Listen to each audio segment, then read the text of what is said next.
So we want to thank you today. We're going to commemorate the headstones for Catherine Conklin and for Sarah James Butterfield. What I'm going to do, because since we're such a small group and we don't have the singers, we're going to have each of you introduce yourself and what city you're from and why you're here today. You're first. Well, I'm Annette's husband, Ronald Johnson Gaither. I guess a new name. We're from Portland and Clackamas area. That's it. Sarah Cole, and I'm a nurse from the Samaritan Pacific Communities Hospital from Toledo. Thank you. Carmen Eisenbarth, also a nurse representing the hospital, and I'm from Seal Rock. Thank you. I'm Annette Gaither Johnson, and my grandfather's brother, John Simpson Gaither, is the connection to Catherine Conklin. Okay. So, and I live in Portland, Oregon. And how many of your family members are here? At the present time, I have 2, 4, 6, 10, 9 relatives up there on the hill, right behind the guy in the white shirt, sweater. Okay, thank you. And I'm Catherine Powell. I'm a retired RN, and I live in Siletz. Thank you for being here, Kitty. I'm Doris Eggleston, member of the Daughters of the American Revolution, Oh, good. Lincoln City. Okay, thank you. You're the big, no, that's David. I'm Mark Stevens. I'm with Edward D. Baker Camp, Sons of Union Veterans for Oregon, and I'm from Dallas, Oregon. Thank you. Hi, I'm Kristen Lowe Bartell, and I'm with the DAR Yaquina chapter. Thank you for being here. Okay. Nancy Edwards from Walport, and I belong to the DUVCW, which is Daughters of the Union Veterans of the Civil War, and DAR, Daughters of the American Revolution. Thank you. Marcia Wilson, and I'm in both the DAR and the DUVCW as well, mostly of Toledo, but recently moved to Joseph, Oregon, and I'm the one that instigated getting the headstone for Catherine Conklin. Great. And we're going to have you speaking a little bit about Catherine. Okay. I'm Ginya Strickland, living in Philomath, member of the DUVCW, and I'm just here to support my sister Marcia. Okay, thank you. Gary Grove, I'm the Vice President of the Toledo Association, and I was told to be here, so I'm here. I'm his wife, Patty Grove, and I'm the treasurer for the Cemetery Association, and we're here to support it. Thank you. I'm Merritt Grizz. I'm the secretary for the Cemetery Association. Very proud to be here. Thank you, Merrick. I'm Lenny Austin, post commander of Toledo Post 4227, and we take care of the flags on the veterans' graves every year through the Toledo Boy Scout Troop 30. And proud to be here to see this event happen. Thank you. I'm Phyllis Steenkolk. I'm a member of the Cemetery Committee, Toledo. And I don't do much, but I go to meetings and visit. That's not true. You know, Phyllis and Bob Steenkolk, they felt sorry for Sarah James because she never had a headstone, and we put her husband's in last year, which Peter Vinci and his crew filmed last year. So it wasn't for Bob and Phyllis, Sarah Jane wouldn't have her stone today, and that's where we're going to guide to after this little ceremony. Richard Moody from Siletz, just here because I'm interested and support Tony. And he's a school teacher, Lincoln County school teacher for many years, right? Yeah, 32. 32 years. I'm Pam Cole, and I'm wife of David Cole, who's on the Cemetery Association, and I'm here to support this wonderful project. Thank you. I'm Marilyn Moody Day, and I am the sister of Chuck Moody, who was the sexton for the cemetery. who recently passed away, and Les and I have been attempting to help Tony and supporting him with all these activities. It's very true. And we very much miss Chuck Moody. He's really responsible for starting to get us squared away on the cemetery here and finding all the names that belong here. And I was telling Peter one day, soon after he died, I was here to work with the community workers to help weed eat all the sections. And there's 4 sections, and no matter where I went to show them how to do the area, this yellow monarch butterfly kept following me. It would follow me all the way down there, all the way up to here, all the way around, which I thought was odd. So then I broke away for lunch, and I came back waiting for a funeral. The Batemans were doing Robert Anderson's funeral. And as soon as I parked over by the gravesite, that monarch came by and he circled around my car and he kept going around and around and around. So I rolled the window down and I said, "Okay, Chuck, I'm trying the best I can. Please." So sometimes there's little miracles like that, I think. I agree. And this is Les. I'm Les Day from Toledo here. Chuck was my brother-in-law, and he got me into this, so I've been volunteering. Right. So our ceremony will be simple, and without you people, it wouldn't be much of a ceremony. I'm so glad that all of you are here to pay tribute to Catherine Conklin, and I'm going to have Marcia talk a little bit about Marcia, and I'll walk by her because I'm not prepared for this at all. But I had the microphone, so I got to get close to you. Oh, I'll say, okay.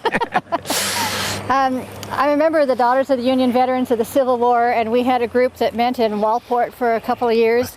And as a project, I wanted to know who all the Civil War veterans were that were buried in Lincoln County, and I put together a book accordingly. And Joseph Conklin was one that I searched, and then I found out his wife was a nurse, and so I started researching her. Discovered that she did not have a headstone, so I instigated that to get her a headstone. She was a nurse for a couple of years, and then she and Joseph moved out here and lived in Toledo. So. Thank you, Marcia. She was a member of the Women's, I can't even say it, Women's Relief Corps. Thank you. The Women's Relief Corps. And her headstone has the symbol of that. Mm-hmm. And also, aren't these is this one of their daughters, Marcia?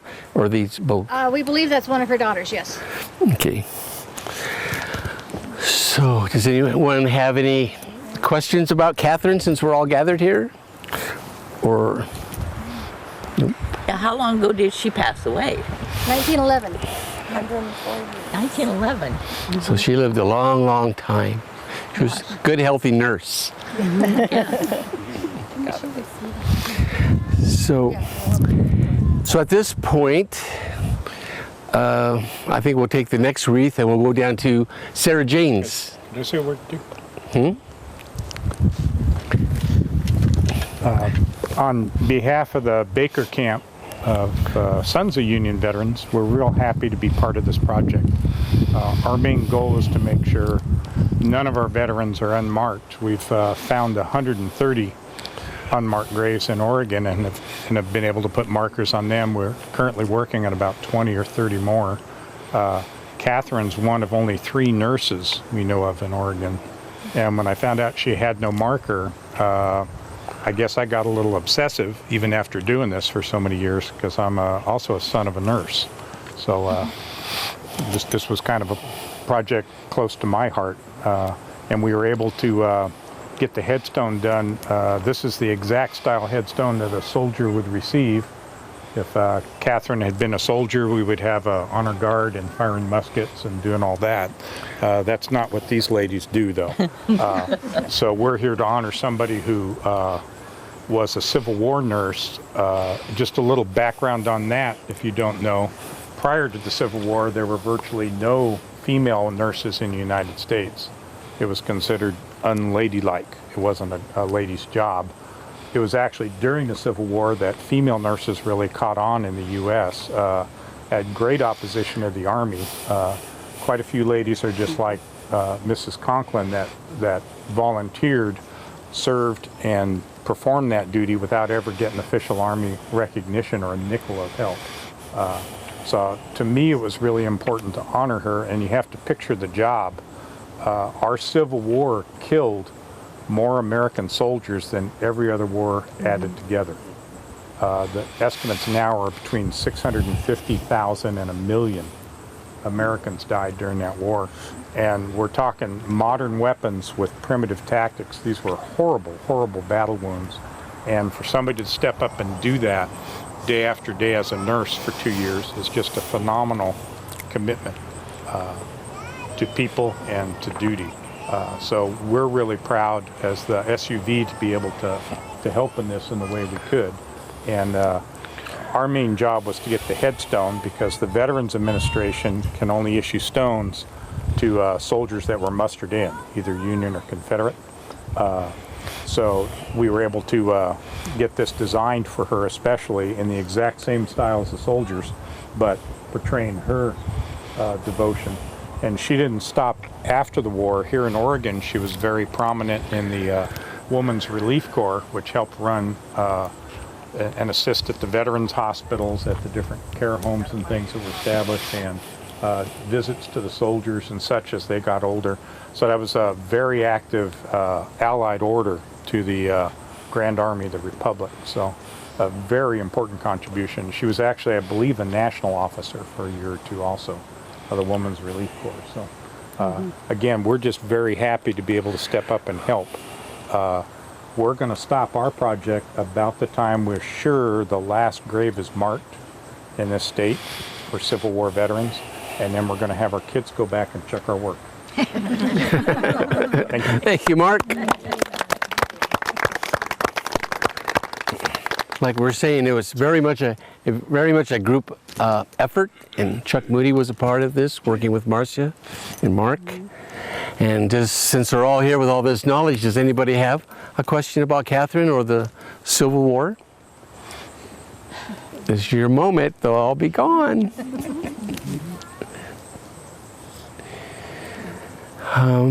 So I think it would be fitting if we all gave Catherine a salute. Ready? 2. So thank you, Catherine, for your service in helping so many soldiers and family members too, I'm sure. So now we're going to go down to Sarah Jane's spot, and we will take this wreath with us. You want the other one too? No, that one's going to stay. Okay. We'll have you.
So this is the headstone for Sarah Jane Oakes Butterfield, and she was the wife of John Butterfield, where we did the ceremony last year. And You know, I had the history about Sarah Jane, but it's in my car like always. But again, Bob and Phyllis were able to get her tombstone. She was born the 4th of June, 55, and died January 19th, 1924. So she also lived for quite a while. So like I was saying, thanks to Bob and Phyllis Dinkoch, she's getting her headstone today. And I'm sure the two of them are very happy after all these years. It'd be the end of their bickering, huh? She said, about time. It's about time. So I don't know if anyone knew the Butterfields, because they did live in the area way back. I know they did have children that lived here at one time. Right. Some of their relatives are in Australia, because really he's their great nephew contacted Chuck Moody to let him know about their relation that was buried here and did not have a stone. So we made sure we all worked together to get John Butterfield's his headstone, and Peter Vinci and his crew have a great video of that ceremony. You can still go to went blank. YouTube, and you just type in Toledo Cemetery John Butterfield, or you can Google that and it'll take you right to that. It's probably got 10 or 11 minutes show, and you'll also be able to view this ceremony when you get home, or in about 2 weeks or a month. On YouTube. Closer to a month, probably. In about a month. So you'll all be on the internet for life. Does anybody have anything to share about either lady today, either families? Questions? Yeah, Mark did an excellent job. Huh? And we're glad all the nurses came. Glad we could. I'm glad you did. So that concludes our ceremony.